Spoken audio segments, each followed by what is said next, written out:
Welcome to the Next Space Framework. Over the next 20 minutes, we'll dissect some almost ghostly underwater footage that shows the Artemis II mission's heat shield survived a hellish re-entry.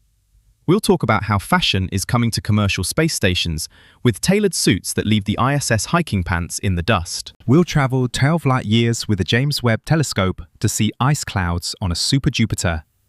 We'll see Japan deploy origami antennas in orbit.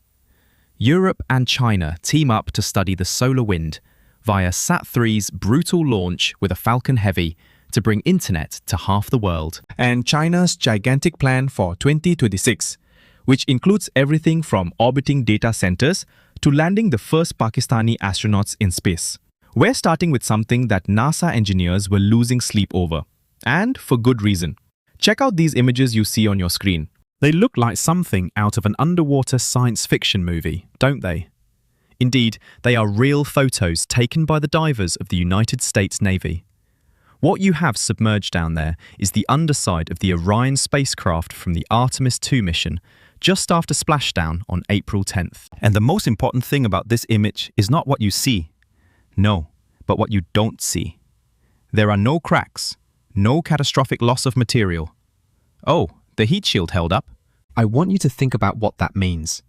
This capsule was coming back to Earth at a speed of almost 25,000 miles per hour. At that speed, ESA friction doesn't just heat the air, it turns it into a blistering plasma that's half the temperature of the surface of the Sun. The Artemis II mission features a heat shield constructed from a silica fiber ablative coating embedded in a polymer resin. Their job is to slowly burn up and disintegrate to carry heat away from the 4 astronauts inside. But there was a lot of fear. Here's why. For its unmanned Artemis I mission, NASA made a significant attempt at innovation, successfully executing what is known as a skip re-entry. They basically bounced the capsule off the Earth's upper atmosphere, like when you throw a flat rock across the surface of a lake to make it bounce. The idea was great on paper. It extended the flight distance before splashing down into the Pacific, improved accuracy, and made for a smoother ride. The problem was that later tests showed that this bouncing allowed pockets of gas to build up in the capsule material, cracking it and causing it to lose whole chunks and even some bolts. Well-respected people like Charles Kamada, a former astronaut and heat shield research engineer after the Columbia disaster, went so far as to say that using that same design for Artemis II was like playing Russian roulette with the astronauts' lives.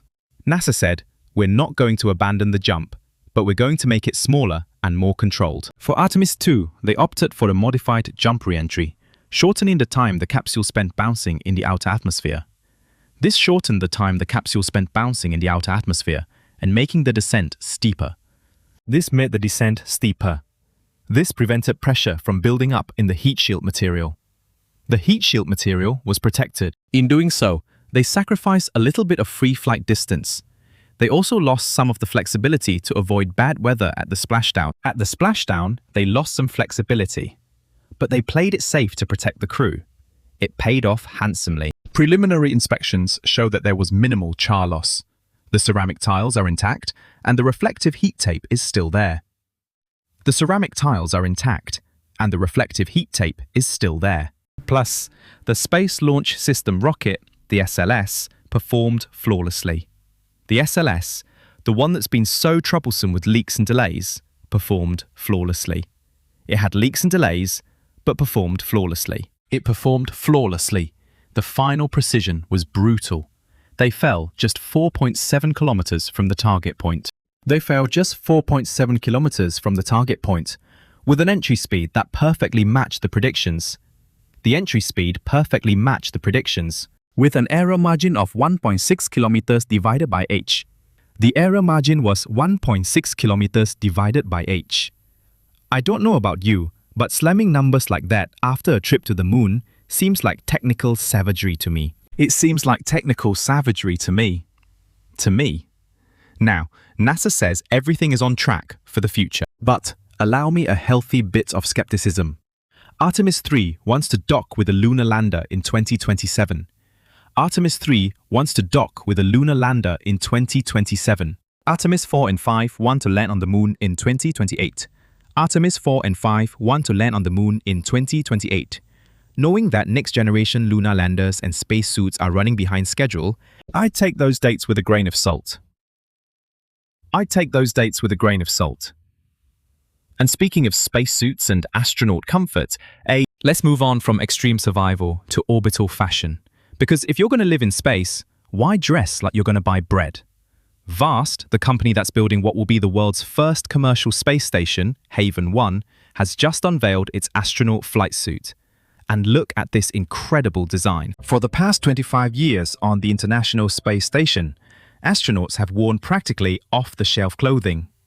Drew Fistel, a NASA veteran with 225 days in space, who now leads the astronauts at VAST, tells us that the environment on the ISS became so safe that they stopped wearing daily flight suits. Let's do a little history, because this is interesting. In the Mercury era, astronauts wore military suits from different branches, a tremendous potpourri. The famous photo of the Mercury 7 in front of a CASA F-106 led NASA to create the classic blue flight suit, mostly for pure photographic aesthetics. On the Mercury and Gemini missions, the ships were so small that the astronauts couldn't even change. They were stuffed into pressure suits at all times. It was on the Apollo missions that they were finally able to take off their spacesuits and wear shirt sleeves, wearing jackets and pants made of fire-resistant fiberglass. On the Skylab station, they used a material called PBI that was less itchy. On the space shuttles, they wore a blue two-piece suit covered in Velcro and sometimes even light blue shorts and polo shirts. But after the Challenger accident in '86, they went back to pressure suits for takeoffs and landings. And on the current ISS, well, in the US segment, Cook, they bought Cabela's hiking pants and sewed pieces of Velcro on them. Literally run-of-the-mill aerospace engineering. But BAST has had enough. They've designed a one- or two-piece suit that can be separated with a zipper. It's custom-made for each crew member. It has openings in the back and reinforcements in the shoulders to improve mobility in microgravity. Because there, you have to move in very tight spaces and adopt strange postures. It's full of pockets and Velcro to keep tools close at hand. It's also white, very clean, with mission patches and wings that each astronaut earns for living and working in orbit. And here comes the luxury detail, the eccentricity of the mission. Each of BAST astronauts will wear a pilot's Ventura vertical drive watch, designed by the Swiss brand IWC Schaffhausen. They've redesigned it for space by removing the traditional crown and adding a rotating bezel that can be used with thick gloves. It's been tested for vibration and pressure changes. Can you believe IWC has made it available to the general public? It's only $8,200. What a bargain, come on! If anyone buys it, leave me a comment and I'll take a quick break here halfway through our journey as we look at technology from heat shields to custom suits.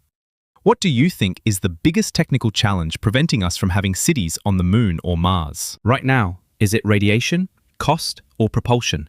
Let me know in the comments right now. Before Carlos tells you more, great, we ask that you subscribe to the channel. That's the best way to support us in creating more content. Thanks. Continuing with our review, we're going to move a little bit away from Earth. Specifically, 12 light-years away in the southern constellation, there's the star, Epsilon Indi. An orange dwarf, a little smaller and cooler than our Sun, that's between 3.7 and 5.7 billion years old. Well, the James Webb Space Telescope has worked its magic again. Scientists employed MIRI, the Webb's mid-infrared instrument, to produce direct pictures of a gas giant exoplanet orbiting in the AB, proving observational capabilities for such distant objects. Now exists this creature. It is what we call a super Jupiter. It has 7.6 times the mass of our Jupiter, although its diameter is more or less the same. Just look at how dense that must be. What's fascinating is what they found in its atmosphere. The temperature on this planet is between 200 and 300 Kelvin. That is between 70 degrees below zero and 20 degrees above zero. It's a little warmer than our Jupiter, which is a frigid minus 133 degrees below zero. And that's because Epsilon Indi b still retains heat from its formation phase over billions of years. It will cool now. Scientists led by a Max Planck doctoral student named Babes Rakput expected to find huge amounts of ammonia gas in the atmosphere, because on our Jupiter, ammonia dominates the upper layers. However, when they analyzed the Webb's photometric data, they saw that there was much less ammonia than expected. The explanation. The planet is covered in thick but patchy clouds of water ice, very similar to the high-altitude cirrus clouds we have here on Earth.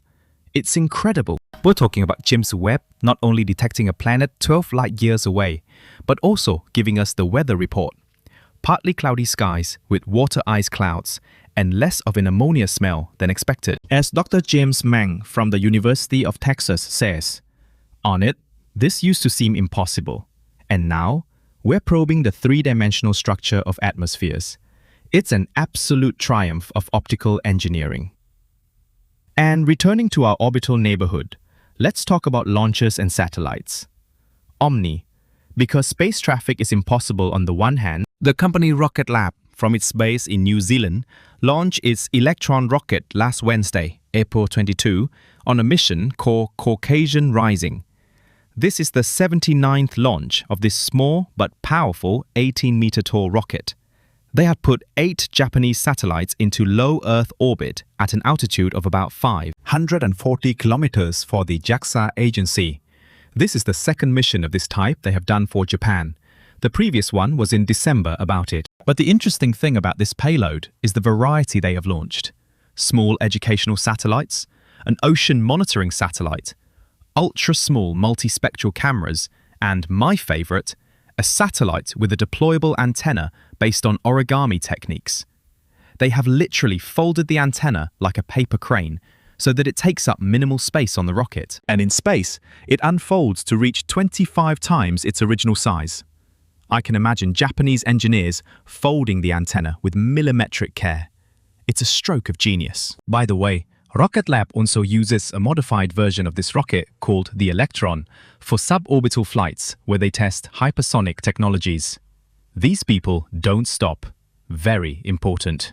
This Wednesday, we will have a complete video where we will see all the satellites launched during the month of April, breaking down the characteristics of each one.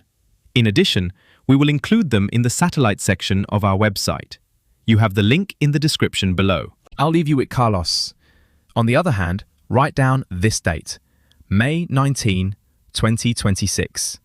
That day, from the European Spaceport in French Guiana, the European Space Agency, ESA, and the Chinese Academy of Sciences will launch the SMILE mission. The launch was delayed a bit due to a technical problem on the production line of a component of the European Vega C rocket. But now everything is fixed, and the satellite is enclosed in its fairing, ready to fly. What will SMILE do? Well, it will be our space weather forecaster. Its objective is to see how the Earth responds to the flows of particles and bursts of radiation that the Sun spits out at us.